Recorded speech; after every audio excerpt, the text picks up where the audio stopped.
Guess who's back? Back again. Patrick's back. Tell some men. Guess who's back? Guess who's back? Guess who's back? Guess who's back? Hey, feel I'm in the mood for a switch up. I hit the function, hit the rose till I hiccup. I hit the stage and leave with money that's a stick up. Pinch yourselves. You're not dreaming. The wonderful and fabulous Patrick Chiotti is all the way back. And in the meantime, while you are not pinching yourself, I'd like to remind everybody out there that the Denver Broncos are in fact 9-2.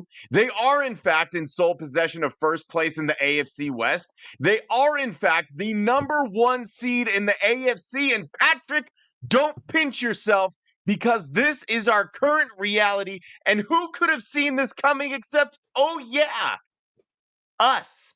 How are we feeling about the Denver Broncos right now, Patrick?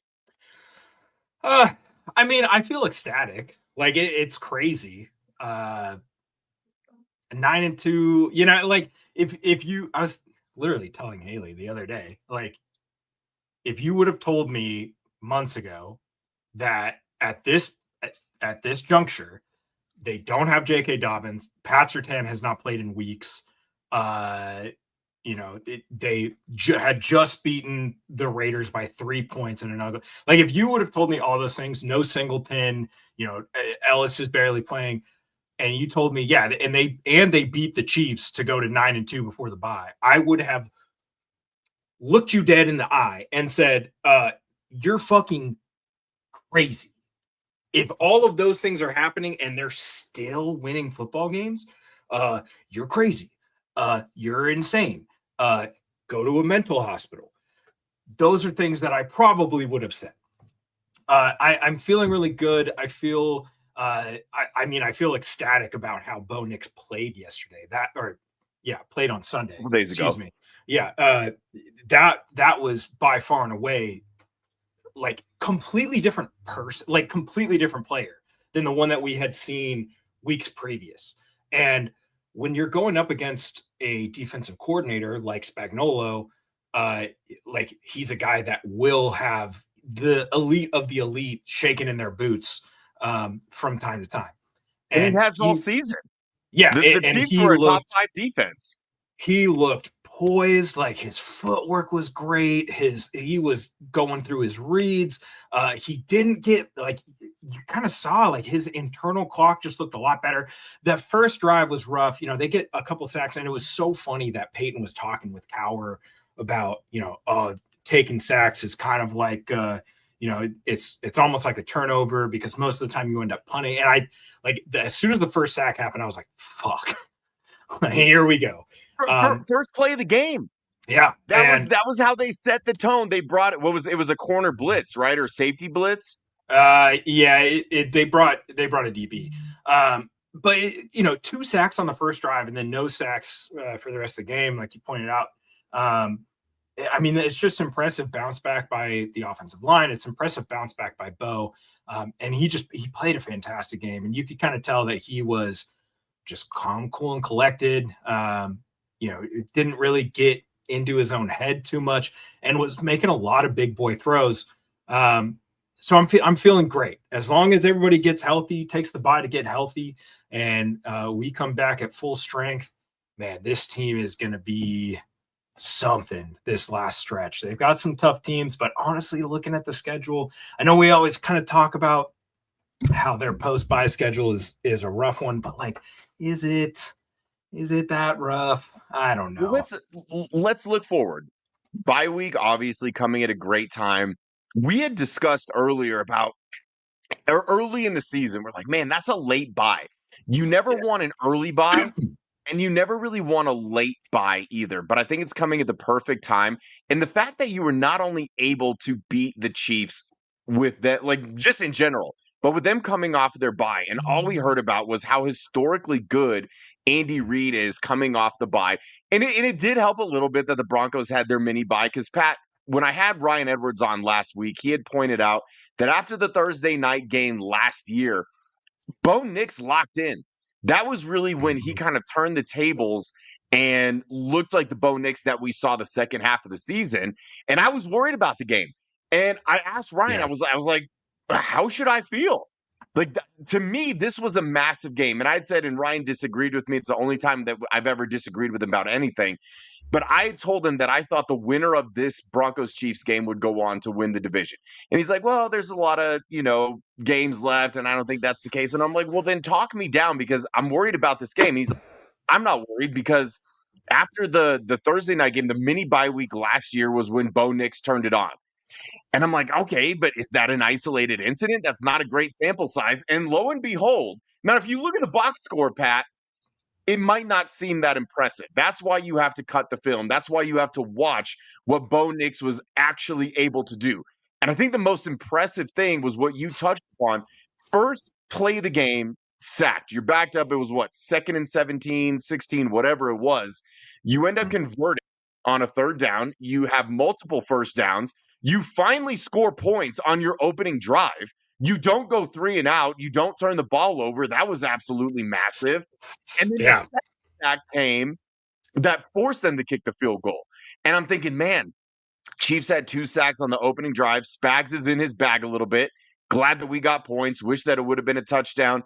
And we're saying to ourselves, can't keep settling for field goals. Can't keep settling for field goals. Well, Pat, they settled for 5 field goals and 1. So clearly, conventional wisdom is completely out the window with this team. We can give you the most insightful shit that you have ever heard. At the end of the day, Pat, it doesn't matter because we keep saying week after week after week, can't keep winning like this. Can't keep winning like defense isn't going to keep bailing you out. You can't keep, winning in the last second and relying on Will Lutz. And, you can't be stagnant on offense and you're not going to be able to do it against the Chiefs. You're not. I said these words. I said, if you're down to Kansas City in the fourth quarter, you can't rely on them to win the game in that situation. Yeah. And what did they do? They were down by a touchdown in the fourth quarter and they beat Kansas City. Yeah. I don't know. I mean, just finds ways to win. And so now you have your bye week. You have a very, very winnable game in Washington. And there's no guarantees, right? Everybody, I'm sure, guaranteed that the Chargers would beat the Jaguars, and the Jaguars boat raced them with Travis Hunter hurt. Brian Thomas Jr. wasn't playing, and they kicked the piss out of him. Yeah, the Chargers. We'll talk about the Chargers. Yeah, we'll get there. But yeah. you got the Commanders, and I think it's the Raiders after that. Again, very winnable games. The team needs to go to 11-2, right? And then I think they have the Packers and Jaguars. I'm not sure in what order. And then you have the Chiefs on Christmas, and then you close the season against the Chargers. And ideally, Pat, somehow, some way, maybe that Week 18 game against the Chargers is a rest 'em game. And like all of these games are very winnable, but at the same time, they are losable as well. So I'm going to ask you this: aside from the Chiefs game, which I think is the obvious one here, which of these remaining teams on the schedule gives you the most trepidation? I mean, look, here's what I will say.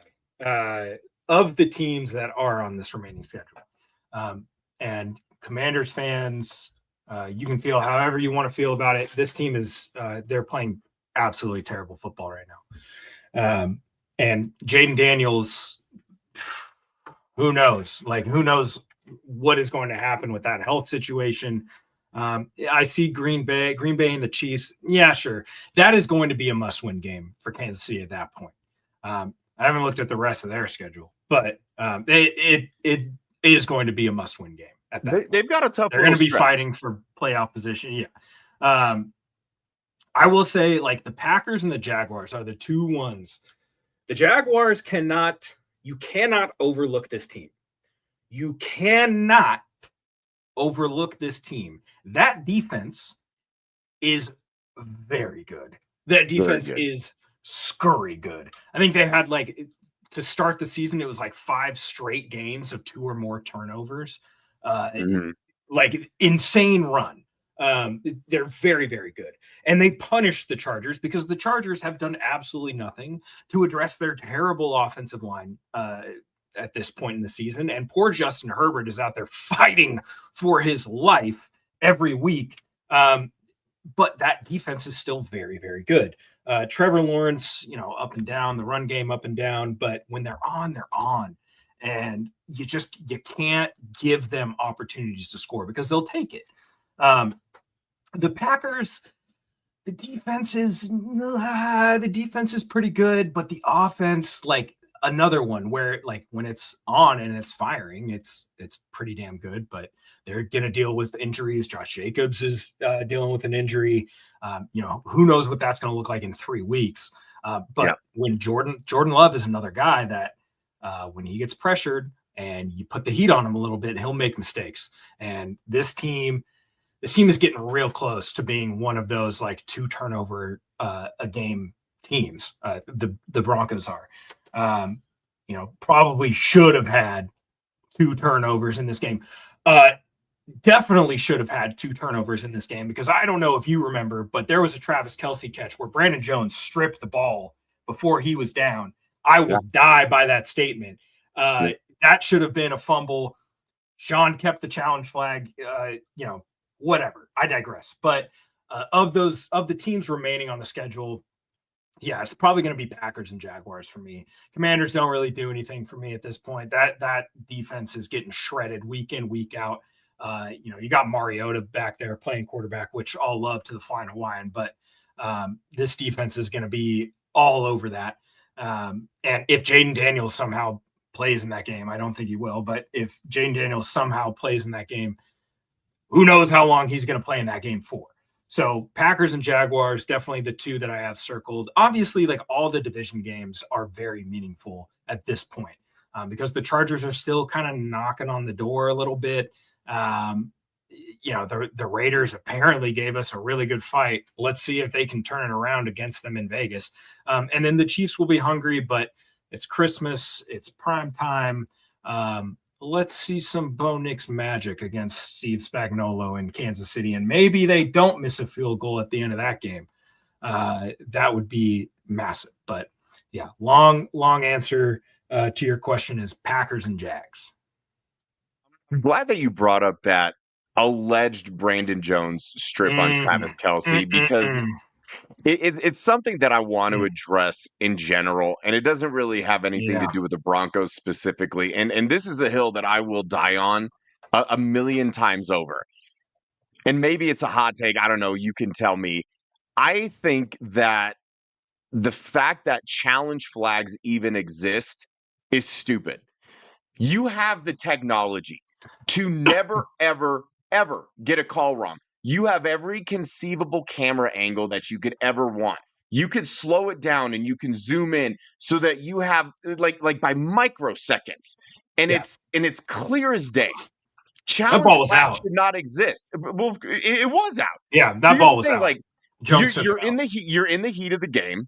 And you have to commit. Like Sean Payton can't see what's going on necessarily from the sideline. Like he doesn't have a good vantage point at it. Yeah. So you're relying on someone at the booth. They have to radio down and be like, "Hey, you need to challenge that." Like every team has staff like that, right?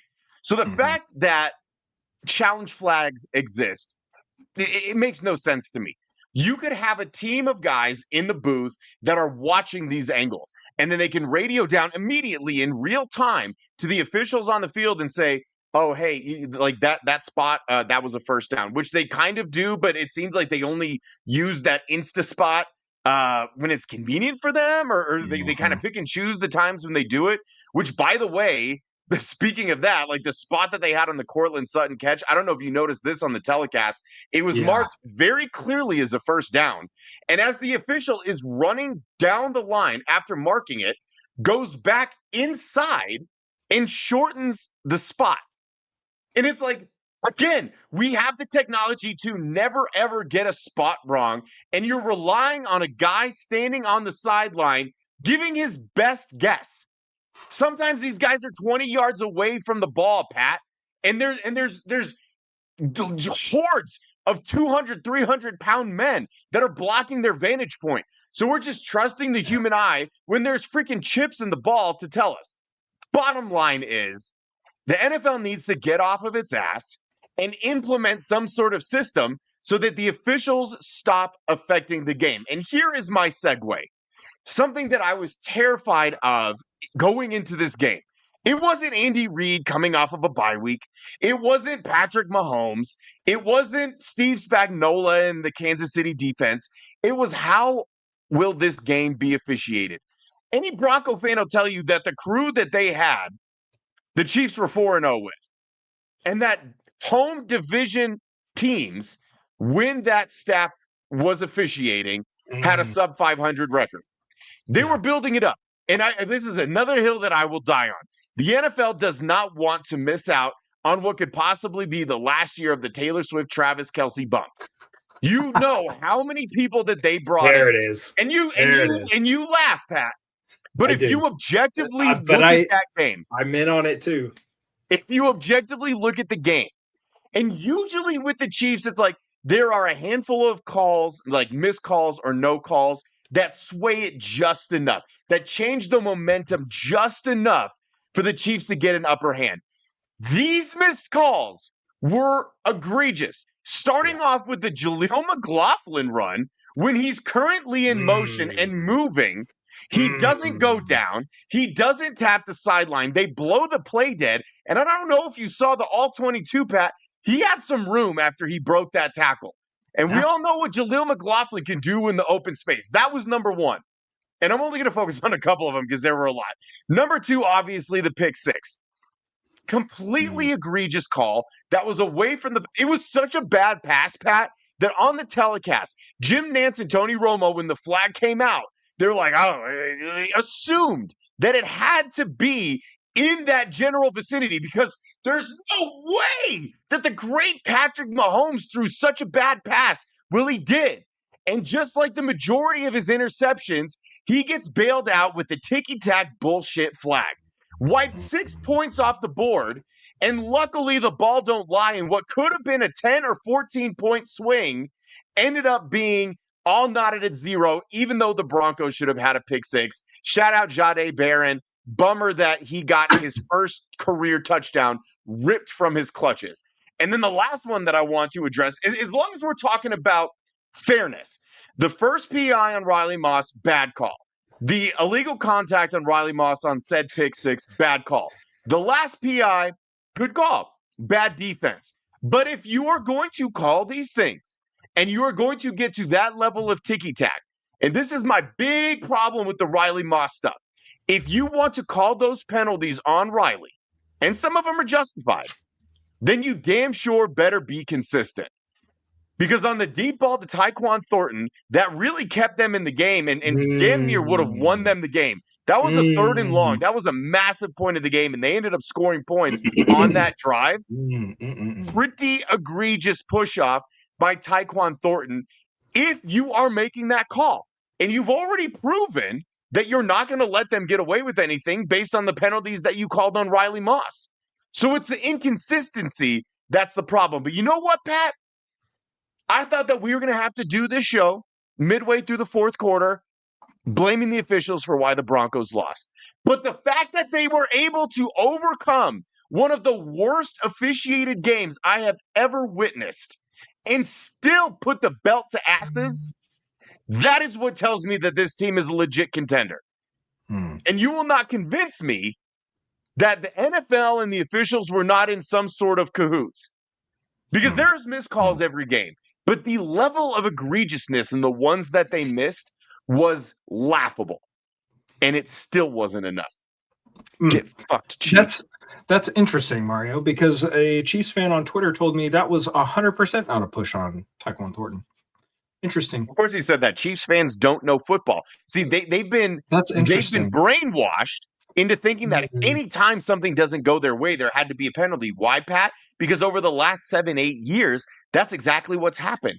Things have not gone their way, and they've got bailed out. And if you need further proof, the sack that Jaquan McMillian had that basically ended the game for the Chiefs on the offensive side of the ball, before Patrick Mahomes even stood up, this little crybaby entitled diva turns immediately to the official and starts tapping his head.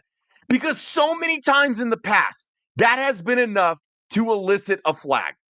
Their entire fan base is disenfranchised with the reality of the NFL.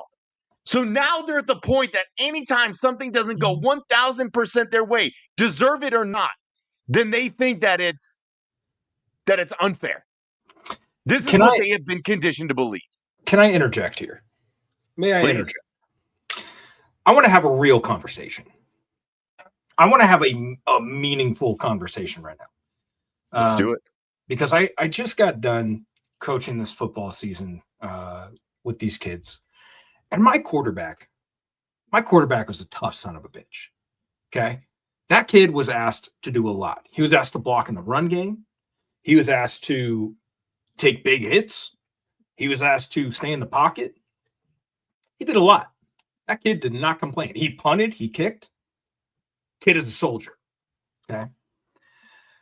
Patrick, whatever your middle name is, Mahomes Jr. Let's have a real conversation. You got sacked on that play, and you looked at the ref and you said, he hit me in the head. He hit me in the head.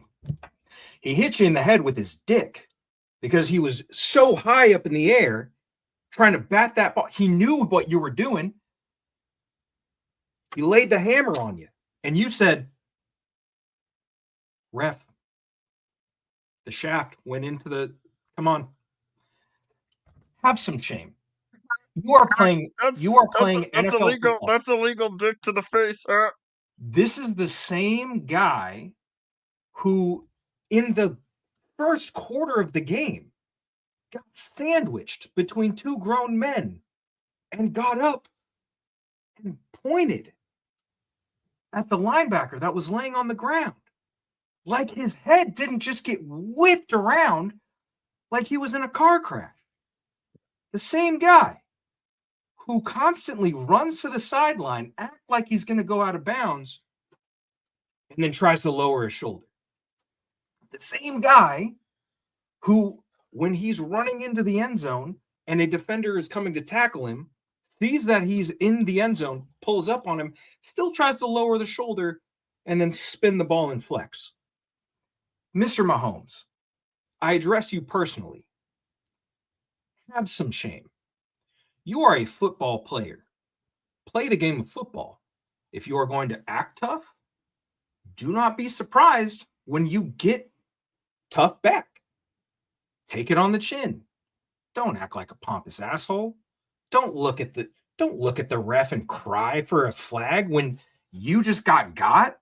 Sorry about it. It's not a penalty, bud. You got sacked. You held on to the ball too long. They got your number. Your boys didn't protect you. Whatever you want to call it, but have some damn shame. Get up, get your guys together, rip them. Don't look at the ref. Now, if it was a face mask or something, yeah, sure, whatever. Say, hey, Mr. Official, come on. But to immediately after you're sacked, turn around and look for the official, look for the flag, brother. Let's have some shame. It was also the best sack that Mahomes had ever seen because it was right in his face. Yes. I am one of the people in this world who will agree that Patrick Mahomes is quite the talent. He is arguably one of the greatest quarterbacks of all time.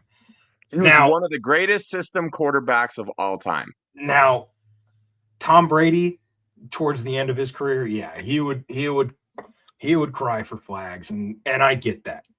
But like as NFL quarterbacks, can we stop? Especially if you're someone who consistently is like mobile and then using your size and your strength and your speed to like hit other defenders and then like bro, if you're going to act like that,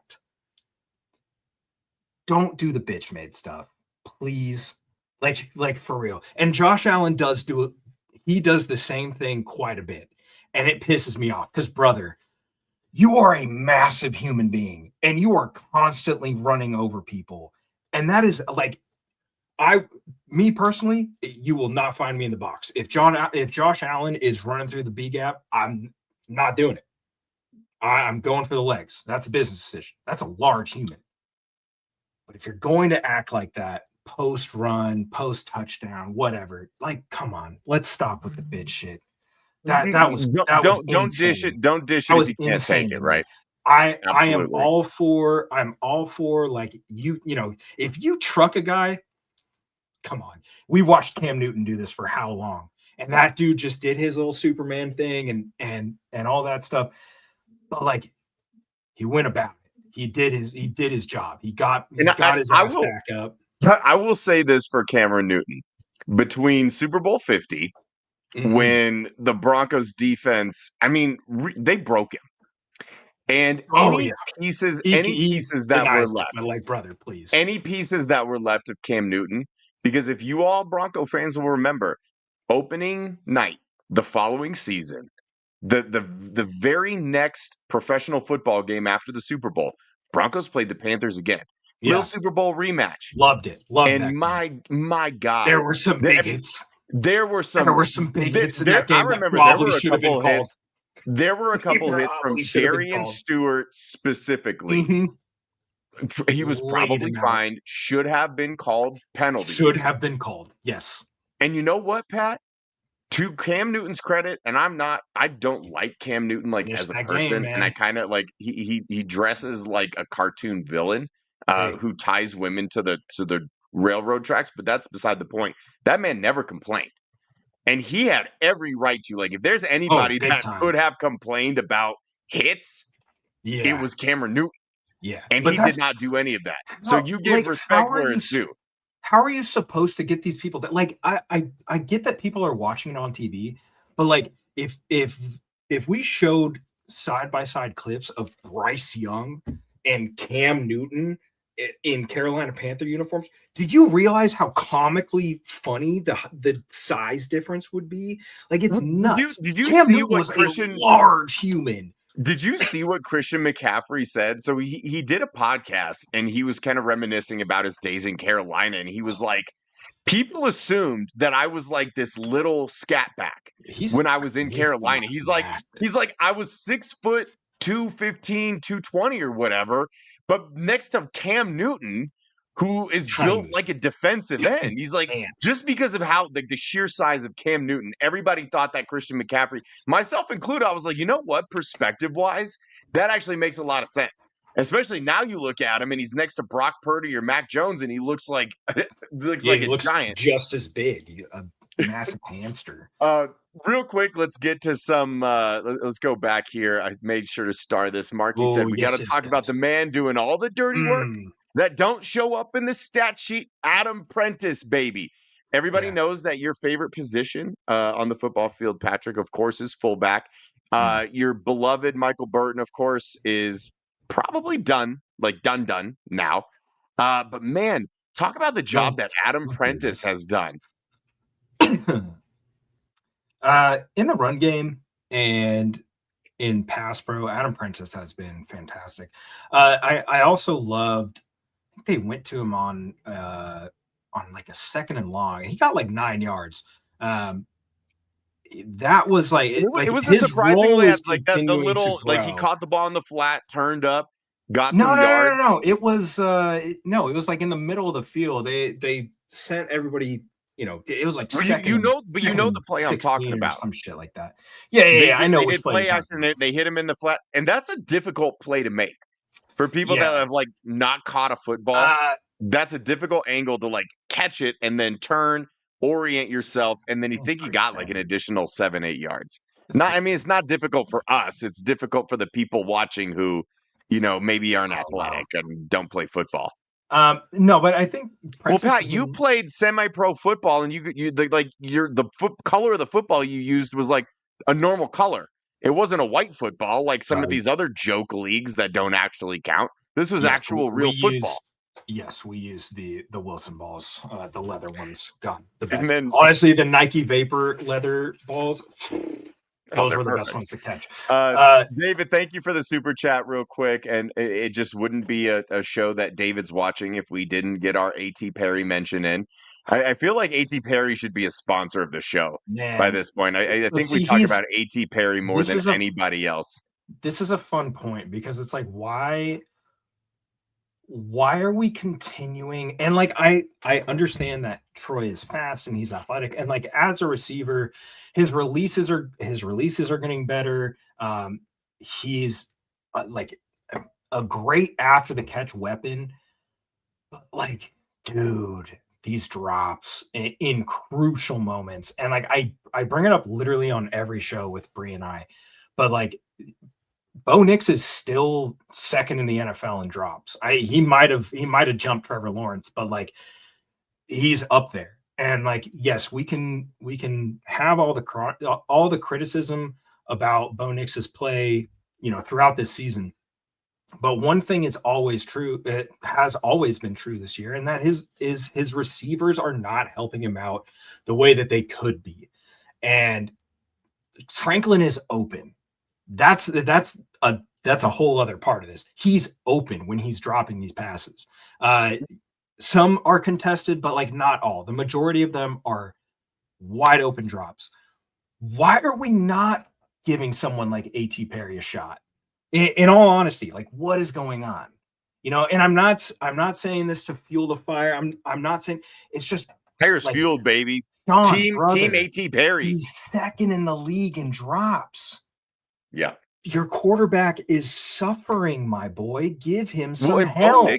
Bo Nix is now tied with Trevor Lawrence for the most dropped And passes there in it the is. NFL. Like, there it is. So what are we going to do differently? Okay, we got Mims back, fantastic, but like he's had some really egregious drops. We bring in LJ. We're not bringing him in to be a pass catcher. We're bringing him in to be a blocker, especially on the perimeter. Pat Bryant, give him all of them. Give him all of them. Give him all the targets. I don't give a shit. I don't care. I think Pat Bryant needs to be your wide receiver one sooner rather than later. I hate that. I hate it. I hate Sorry. it. I think Am I like wrong? you're not wrong. It's just it's the coach in me. No, I think that Pat is definitely he is going to be like the Michael Thomas comparison. Please, he's going to be so much more than Michael Thomas at this point. He is a he is a prototypical X receiver. He's a big body guy that you can trust in short yardage situations, that you can trust in getting to the sticks. The occasional deep ball because he's got the size and the speed. Great in the run game. That is the guy that you want to be your X receiver. And the plus side, you can still have another big body a la Cortland Sutton and use Pat Bryant as a Z because he is that fluid as a receiver. He is a good route runner. You can also use him on some of those motions, get him in the flats, get him on crossers. Like you can use it. He is not afraid to catch the ball over the middle. And I absolutely love that And about he him. catches He will the ball fight over for the yards. You're goddamn right. And that is a dude. I remember us being kind of like, I don't know, like, but he was a guy that I had always talked about as like, oh, what if they go get this guy? You know what I mean? Like, so at this point, like, we know what A.T. Perry can do. We've seen him before. Where is he? Like, can we try something else? Can we give A.T. Perry another bigger bodied receiver? Can we give him some of these Troy reps? Because A.T. Perry's not slow. He's not slow at all. He's very large. He's got 4.4 speed at like Give him 6'5", some of those targets, 220. man. Give him some of those targets. Like, let's just see what happens. You don't have to deactivate Troy either. You can still use Troy, but like, let's kind of it's especially if Pat's like, I don't know if I haven't really heard much about his injury, but if he's like, I'm sure he'll be fine after the bye. But if there's a point where like, Well, he came back Pat's not into the feeling game, 100, Pat. So yeah, he did. I think he's good. He did, but like, I don't know, man. That shoulder. I mean, so did J.K. Dobbins really finished. hard. J.K. Dobbins finished that Raiders game, and we know what happened to him. So like, I don't know. You have to try something, and that was like we were talking about the tight end thing, right? And like, imagine this offense with someone who can actually like run routes and catch the ball out of, the Y position, who can block really well. Like, why aren't we trying to go get those types of players, Sean? Like, what is stopping us? I can understand if it's locker room culture, you don't want to do that. I can understand that it's like, oh yeah, we feel good with the guys, but like, do you? Like, look at how your offense has been operating. Your quarterback is very, very clearly frustrated with something that is happening, whether that is the play call. And shout out to Luka Evans for that awesome question. Get a play sheet from him, because I want to see how long these play calls are. I've got a play sheet around here somewhere. I can show you. It's not that, like, you can dumb it down to a point where it's not so complicated, but like, he's got to do something with the personnel. So let's try something else. Let's get A.T. Perry in there. Let's go for more athletic pass catchers, not named Lucas Kroll. Adkins coming back is going to be awesome. That's going to be great. But like, let's try something new, because something up until this point has not been working. Maybe A.T. Perry over the bye gets a little bit of love. Maybe LJ gets a little more integrated into this year's offense. Who knows? But I did love it. Maybe we're seeing like a chestnut checkers move here by easing Pat Bryant along. Maybe we're just kind of, we're lying in the weeds. And granted, this is something that we've talked about ad nauseum, specifically with Troy Franklin and then Devon Vele last year. The Sean Payton offense is so complicated, and there are so many nuances that we had kind of discussed that a lot of Troy Franklin's struggles were because he's overthinking. He's trying to make sure that he's running the right route. He's trying to make sure he's doing the right thing. He's in the right position to the point where you are not reacting. And Pat, you know this better than anybody. Football is a reactive sport. You cannot overthink when you are out on that field. You have to act, you have to react, and you have to do. And so I think maybe that's part of it with Pat Bryant. And I think maybe that's why we're slowly but surely getting more and more Pat Bryant. And so maybe this chestnut checkers move from Sean Payton, and maybe I'm giving him too much credit, is we're going to hide Pat Bryant a little bit. We use him when it's necessary. We'll use him when we need him. And then down this stretch and then into the playoffs, I think that's when you're really going to see Pat Bryant explode. Because if you are a defense going up against the Broncos, what exactly are you game planning for? It's like, okay, you want to keep Bo Nix in the pocket. You want to pressure him because just like any quarterback, he's rough under pressure. Now, he did really well against the blitz this past Sunday, and he was really good against the blitz in the second half of last season. But that's the scouting report, right? It's like, and then you want to stop Cortland Sutton.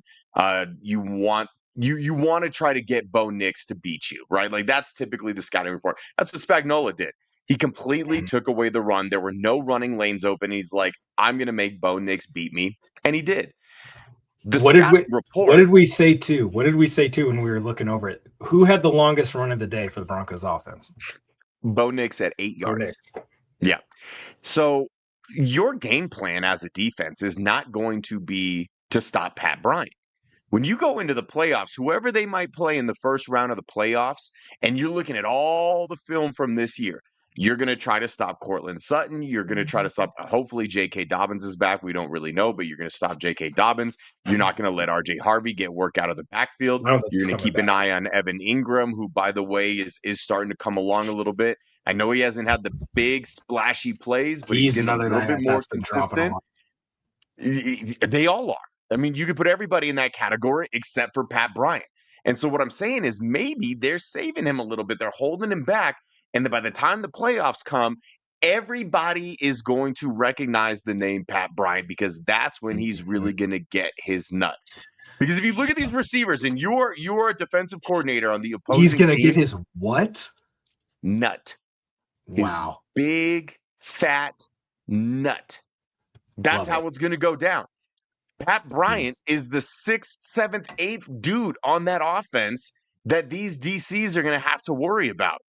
And you bring him along then, and you get a Pat Bryant legacy game starting in the playoffs, then all of a sudden it makes sense why maybe he's not getting that many targets. Now, as I'm looking at the targets or the receptions, rather, Pat, I want to get your blind reaction to this. Okay. Who leads the Broncos in receptions? Oh, it's Court. It's not Court. In catches? It is Troy Franklin. Oh, Troy by Franklin. By one.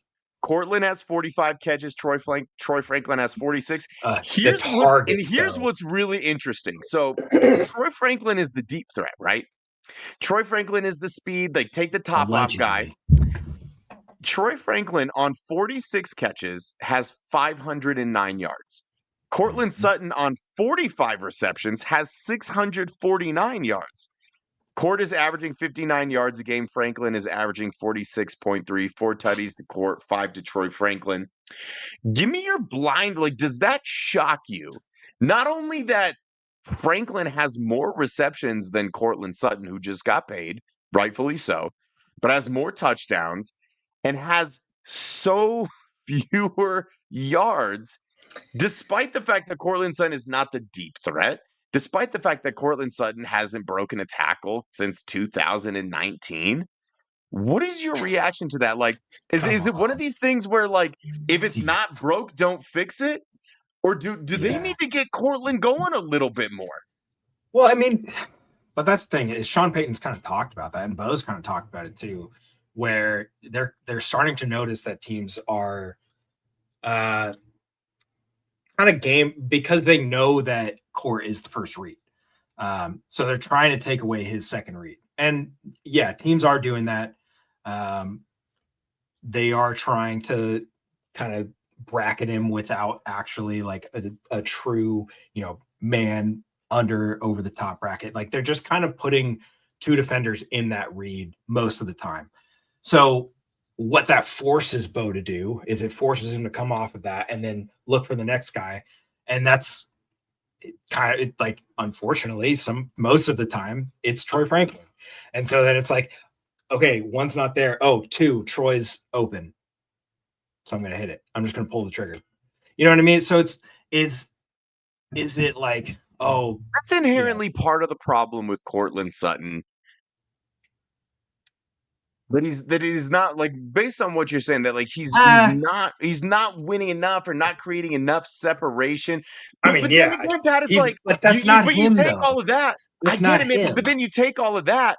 Is there a receiver in the league this year, statistically, who has been better than Cortland Sutton on third down?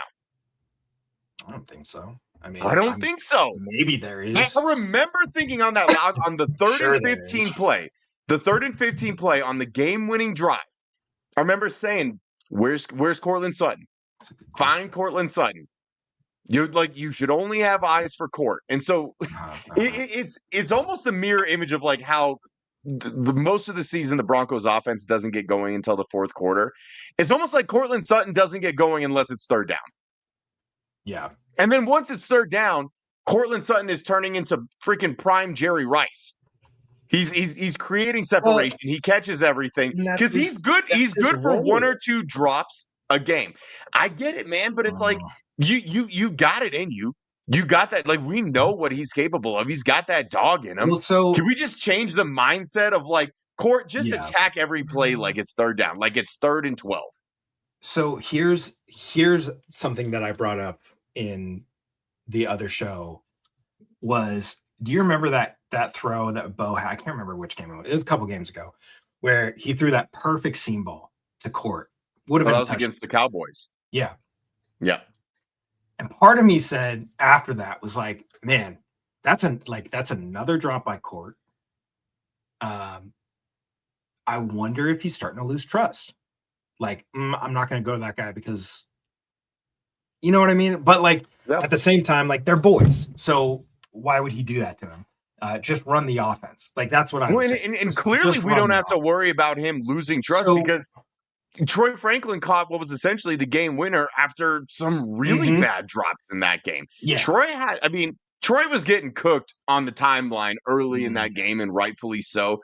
But man, did he make some big plays when he needed to. Catch. That was a really good catch. Really good route. Late hands, Pat. Late hands. Yes, but it was also, fantastic concept drawn up. I was listening to Bo kind of talk about it, and he did false start on that. 100%. But there was another one where Rashee Rice false started and they didn't call it, so it was whatever.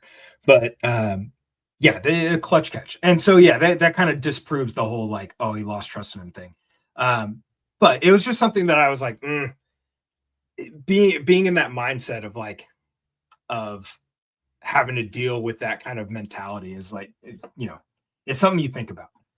But I think Troy needs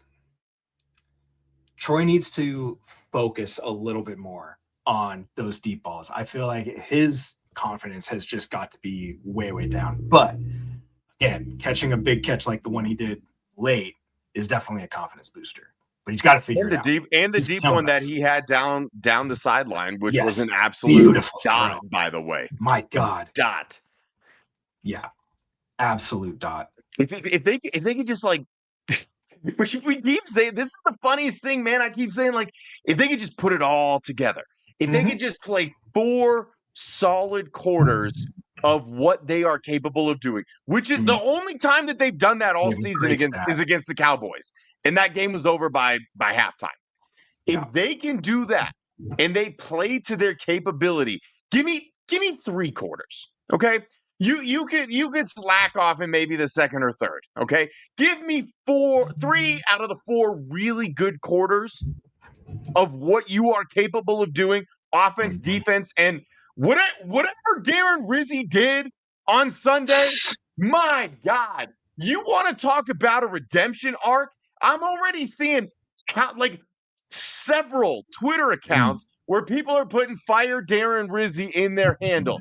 And Darren Rizzi must have seen it and said, okay, bet, here's the best special teams appearance of the entire season, and it's not remotely close. If we can get all 3 facets playing consistently together for 3 quarters, nobody's beating this team, Pat. But that's the conundrum. Can we hang it? Can we pull it all together down the stretch? And when they get into the playoffs, can we finally put it all together and be a complete football team? Because if they can, no one is beating this team. We've seen it. They're just too good, but they're inconsistent, and they're still having the penalty problems. Like, my God, I know we already bitched about the officials, but like, clean your shit up. We're week 12. We're going into week 12. Stop it with the bullshit penalties. And again, I keep saying, and this again, like I said earlier, goes against conventional wisdom. They can't keep winning like this, except they fucking do. Yeah. It doesn't make any sense. Like, they shouldn't be 9-2 if you really like. They were leading the league in punts at 8-2. They were leading the league in penalty yards, and we're 8-2. They had to rely on several fourth quarter comebacks. Conventional wisdom tells us they should not be winning games, but they are. And the bottom line is they're doing so and not even playing great football. They're playing good football. They're playing mostly solid football. They've also played dog shit football. And despite that, despite not playing as well as you can, you are sitting at 9-2. And they are so close, Pat. If they could just dot their I's and cross their T's and iron some shit out, this team is unbeatable. But that is such a massive if they are able to do these things. And we've been saying it since week 4. They still haven't cleaned shit up. At some point, it's got to be done. Good teams figure out ways to win, man. I think that's the reality of it. Everybody always brought up the stat of like their close game record last year and losing close games. And why do you lose close games? Because of dumb penalties, because of dumb turnovers, because of bad play calls, because of bad play. That's why you lose those games. And now they're winning those games. Yes, it's ugly in the first few quarters, but defense is playing good enough to keep it close. And then, like, once you get into your rhythm and once you get warmed up and all that stuff, and you kind of shake off the dust from the previous week, then in those moments, you dialed in. You say like you have your best play call, your best sequence of play calling. Defense is still playing lights out. Offense is like, hey, like we can do this. Hey, this is fine. We've been in this position before. Let's just finish. And that's like Sean Payton preaches about it all the time. The good teams figure out ways to win these games in whatever it costs. Yeah, you're gonna have some stinkers. You're gonna have a Raiders game. But dog, they've won 8 football games in a row. 8 football games in a row. That is absolutely ridiculous. That is unbelievable football, no matter how you want to spin it. They're playing good football at the end of the day. Is it going to be ugly sometimes? Yeah, it's going to be really ugly. Dude, you saw my Crawshaw tweet. You saw my Crawshaw tweet from today. Dude, that guy's killing it. And like, yeah, Rizzy has made a lot of mistakes this year. It's tough. He's had his duds, but they tightened it up. This last week, it seemed like every punt return, even my wife was like, that, wow, look at that block. I'm like, holy shit. You saw that. Like every single kickoff, every special teams operation, I looked at and I was like, damn, that was clean. Like that was a good operation. I mean, even the kick late, the punt late, like we could pull it up if you want, but the punt late, Kansas City was trying to block that punt, and they got damn close. They were really close. But they were very close. Crawshaw got that thing off. That bitch went 68 yards. So that's a far cry from what he did last Thursday night, man. Excuse me, 68 yards that kick went. I showed, literally so funny, after the Houston game when he had the 76er, which was actually 81 by my counts. I was on the field with my punter and my other punter, and I said, all right, I want you guys to stop here. It was like the 13-yard line. Okay. I was like, I want you guys to imagine kicking a football and it landing at the other 5-yard line. And they were like, oh, he is locked in. Rizzy has been locked in this last week. Whatever he did with the blocking scheme was fantastic. JL Skinner, my goodness. That dude, keep him around. That's your David Bruton right there. Everybody, he's worth his weight in gold. I see people, listen to me. I see people online. I've seen it for the last 4 or 5 days. Who's like, oh, we need somebody like David Bruton. We got him. Like, we haven't seen him in on defense yet. That's fine. Keep him around for the special teams. That dude is flying down the field. He's making massive hits. He's in on almost every single tackle. Rizzy put in DeAndre Tillman on kick return. Kick return? No, on kickoff. Probably on kick return too. I need to go look. But he made a couple tackles. The first one he made, the angle on the broadcast was so perfect. It was that overhead angle. You saw him just thud that guy. I was like, yeah, you were talking about it too. I heard you talking about it. I can't remember what team. They put a defensive lineman out there, and you were like, why aren't the Broncos doing that? They fucking did it. So did it. That I want to say it was the Vikings. And speaking of the Vikings, Zach Seegers, I think you said you were supposed to be hanging out with your mom on her birthday, so I appreciate you watching us, buddy. Pat and Mario, what do I do if I become public enemy number 1 for Vikings fans after I dunked on J.J. McCarthy? Well, Zachary, it's quite simple. You remind them that they are a poverty franchise, nay, a poverty city and state that has never witnessed a championship. You tell them that their opinion doesn't matter and that they can come at you the next time that the Minnesota Vikings are remotely relevant. And then you say, thanks for the memories. We appreciate it. And have a seat. I think it's simple as that. So and you know, if they get even more upset, just be like, hell, you know what? We've been there. We were duped into thinking that Case Keenum could somehow resurrect this football team. And I think you could just leave it at that, Zach. They Didn't the are Broncos do the same thing? perpetual losers. Their fans have witnessed nothing but perpetual losing, and so they don't know how to act, and it's very apparent. And that's all you need to tell them. Okay. One thing that I wanted to bring up, and this was the ultimate turning point, not just in the game, Pat, but really for like the season, and then this like this dark Chiefs cloud. Okay, so we're Yeah. gonna go to 10 minutes left in the game, right after the Patrick Mahomes, Travis Kelsey touchdown. Uh, Put him up 19-16. Butker got the extra point blocked. I really Mm. wish he would have just missed wide right, because being like really, really far right is just very on brand for Harrison Butker. But regardless, misses the extra point. Broncos get the ball back. Punt. Okay, and this was a very critical part. They did not hold on to the ball for very long. 8 minutes left in the game. Chiefs are up 3. And the Broncos proceed to take them 3 and out.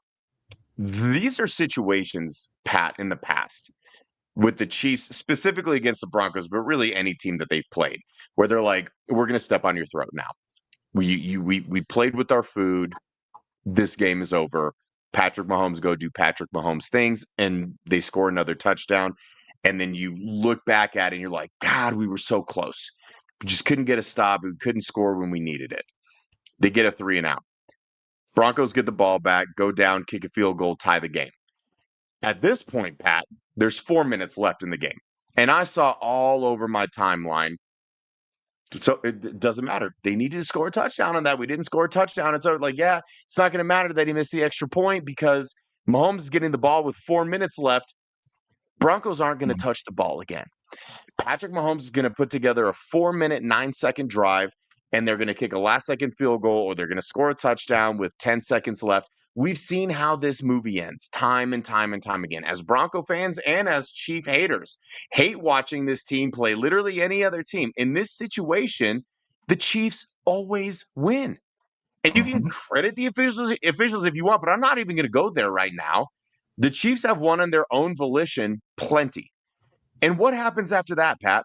4 minutes left in the game. Mahomes gets the ball back, tie game, another 3 and out.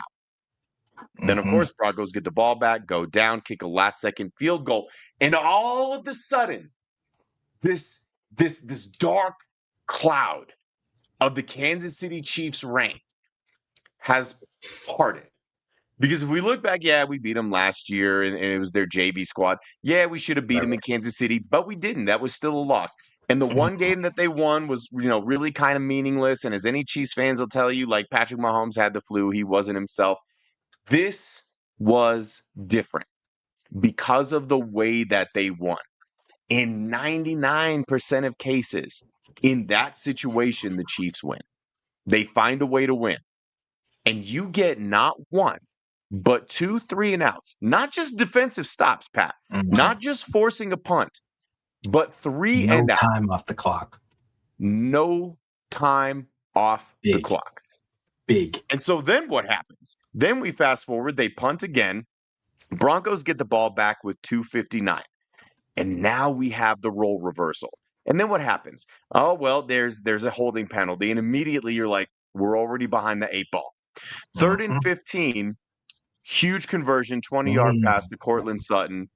Play of the game, really, was the play of the game. Is that not something that Patrick Mahomes and the Chiefs have done time and time again? Don't matter if it's 3rd and 15. Yeah. They find a way to convert. They march down the field. They kick a last-second field goal. You never get another chance at it. That is exactly what the Broncos did. So we have a changing of the guard at long last. It wasn't just that you won. It was how you won. It was how you found a way. Offense, defense, special teams on those last few possessions were absolutely massive. And that's why I was ranting and raving about if you can put together 3/4 of that, where you are playing to your capability, you will not lose. Because how many teams have lost to the Chiefs in that exact situation, Pat? And instead they flipped the tables and they won in the exact same fashion that the Chiefs have won countless times. Yeah. Changing of the guards. Like everybody's been waiting for that defining Bo drive, but like how many game-winning drives has he put together this year? Like he's Right. doing what you want an elite quarterback to do. Like again, is it going to be ugly sometimes? Yes. But shit, man, he's doing what you want him to do. They're winning games. And something that I had said in your absence, man. It's like we were upset about the Jets win because it was ugly and they really could have and should have lost that game. We were upset about the Raiders game. We were upset that it took a last second field goal against Houston. We were upset about a lot of wins, which is kind of silly. And the point that I posed to people, and I'll reiterate, when the season finishes, week 18 concludes. Hopefully, I mean, should be in the playoffs. Hopefully, you'll have the number 1 or number 2 seed. You get a home game. When you look back, Pat, do you think that when this team finishes 14-3 or 13-4, whatever it might end up being, do you think fans are going to look back? Let's say they have the 1 or 2 seed, and they're going to be like, "Yeah, but remember when we There's almost always gonna lost be to that. the Jets in London? Well, There's remember always we gonna only be beat the Raiders 10-7." But nobody's gonna say that at that point, Pat, except for like the really egregiously stupid people who shouldn't be watching football. They should just go sit in a corner somewhere coloring and focus on staying inside the lines. Aside from those people, nobody is gonna go look back at those games. Now, the defendant, like the opposing fans, might be like, "Well, they barely beat the Jets. They're not that good. Oh, they barely beat the Raiders. They're not that good." Bronco fans aren't gonna care. Because at the end of the day, the only thing that matters is the win-loss column. And all I know is it says 9 in the win column and it says 2 in the loss column. And when they put that little graphic of all the playoff teams, like if the playoffs ended today, only thing that I know and the only thing that we need to know is that they're at the fucking top. That means every other team is below them. So miss me with the power rankings and miss me Did with you the just try points to per do game and miss me with the EPA or whatever the stupid advanced analytic nerd shit is. The only thing that I care about is the win column and the loss column. did you And it's just try to looking do really good Macho right now. Man? Did you just Oh, try to do I mean, Macho Man? oh yeah, let me tell you something, Patrick. If you think that people care about how you win games, then you don't.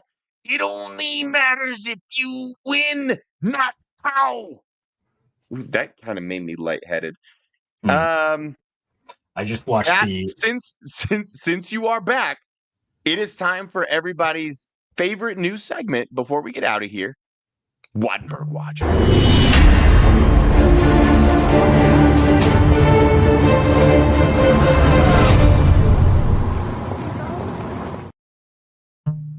Yeah, my browser failed to play the clip. Did it play on your end?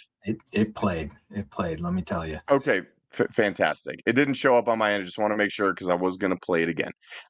Keep this short and sweet because we still have to tell the people why we're bricked up right after this. Okay. Well, then I'll keep it really short and sweet. Decent, good game in the run game. I'll say that. Good game in the run game. Had some good reps in pass pro too. We're going to take a look at one here. But for the love of God, Here it comes. for the love of God, can we Say the clean up line. Can we clean up the snaps, please? All Like right. as an OC that had to deal with snap issues all goddamn year long, every time I watch, I'm like, oh, that one's wide. Oh, that one's slow. Oh, fix it. Because at a certain point, it starts fucking up with the timing. We gotta get that handled. Okay, that's what I'm gonna say. On to the next thing. Let's go. All that needs to be said. It's time for everybody's favorite segment in all of Broncos podcasting, media, whatever we are. This is Bricked Up.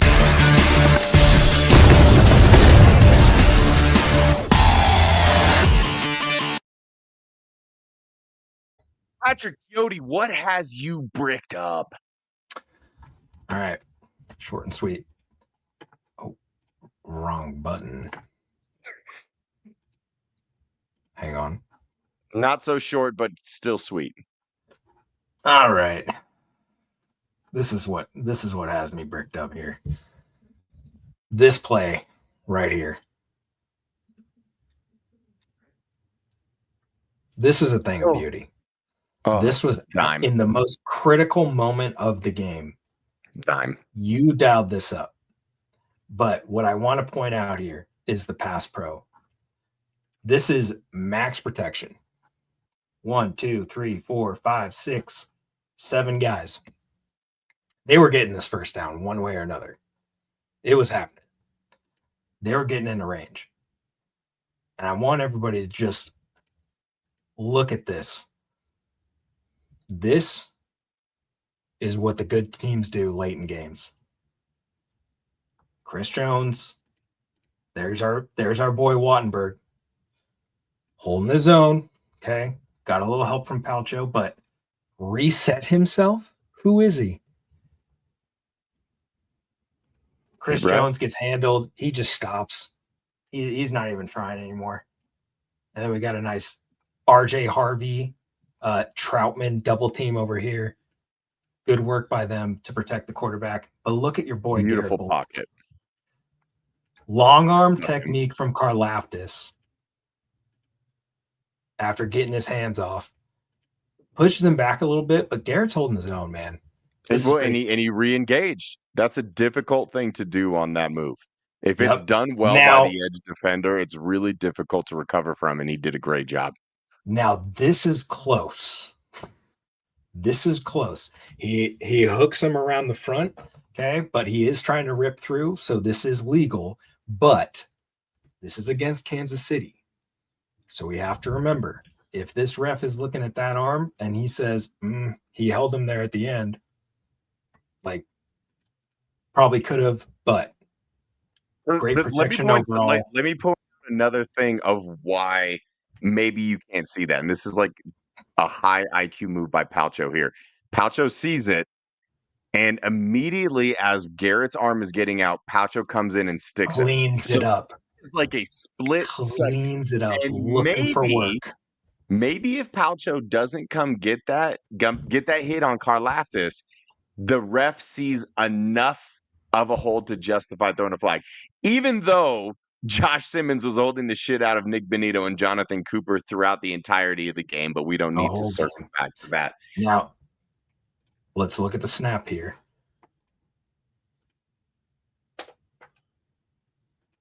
That's a good snap. That's a good snap. On the biggest play of the game, Pat, he came through this game. Throughout this game, he's still on my shit list. But he's moving couple on. Couple reps he needs back. I still think they should upgrade. Sorry, I still think they should upgrade. I think he can do better. Like, if a Linderbaum's out there, go get him. But Wattenberg's improving. That's fine. That's what's got me bricked up, is this whole team working together to protect their quarterback and make big plays in the biggest moments. There you go. Usually when I do bricked up, I get really excitable. I yell and I scream and I rant, and I don't really have a plan, and I kind of just go where the universe takes me. But I'm going to be a little bit more introspective about this. What has me bricked up is the fact that the Broncos are getting consistent production from everywhere on the roster. It's easy to talk about Bo Nix and Troy Franklin and Cortland Sutton and the usual suspects. But you had mentioned guys like JL Skinner. Can we mention a guy like Devon Key, who has also been a fantastic special teamer? Can we mention a guy like Palcho, who has stepped in for Powers and has arguably done a better job? Can we talk about a guy like Jaleel McLaughlin, who was only active for one other game before this, scores a touchdown, doesn't do a lot on the stat sheet, but does enough and does exactly what is asked of him? It's so easy to talk about the best players on your team.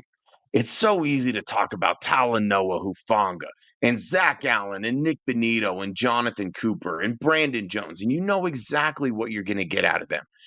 But what about a guy like Chris Abrams-Drain? I thought we were low-key cooked against the Chiefs not having Pat Surtain.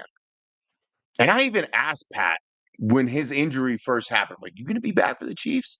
Can we make that happen? Yeah. And I thought he'd be back.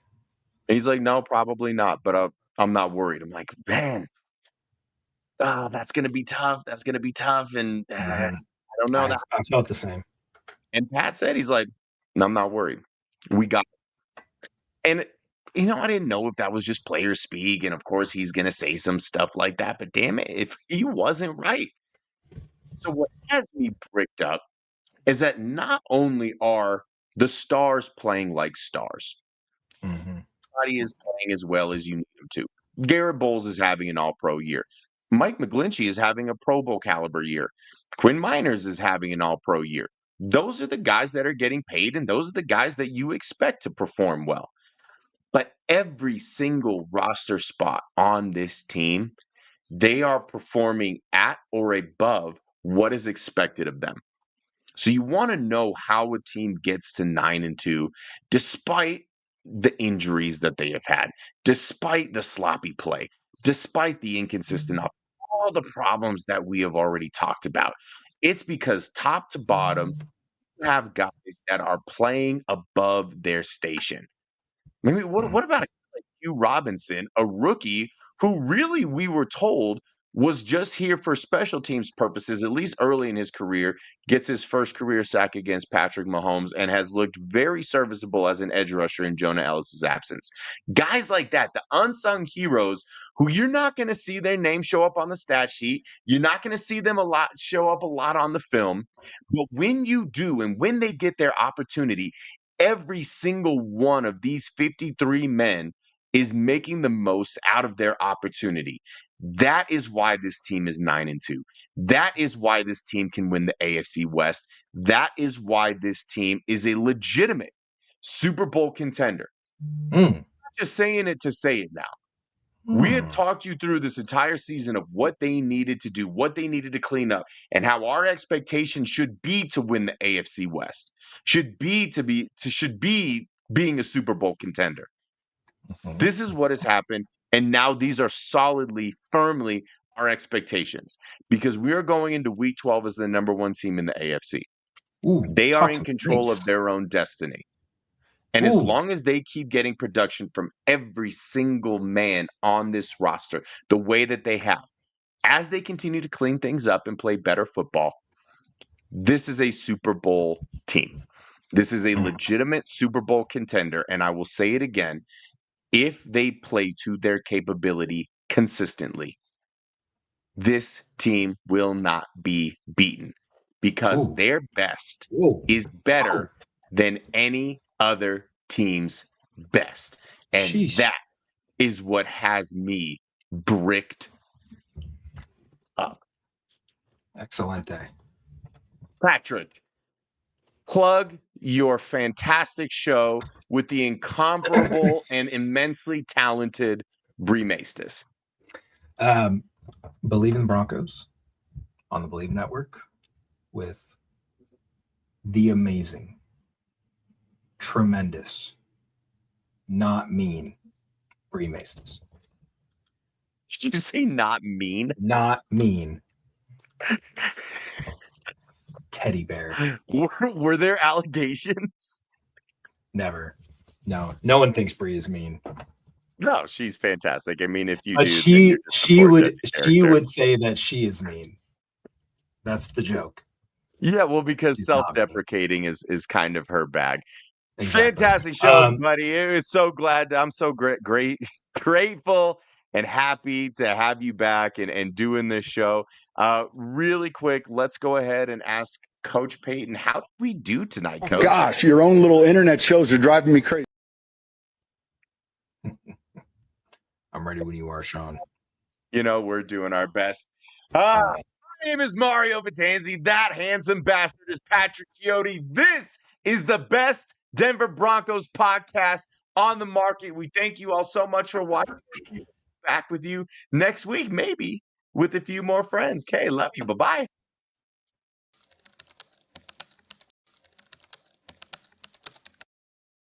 Hey, feel I'm in the mood for a switch up. I hit the function, hit the rose till I hiccup.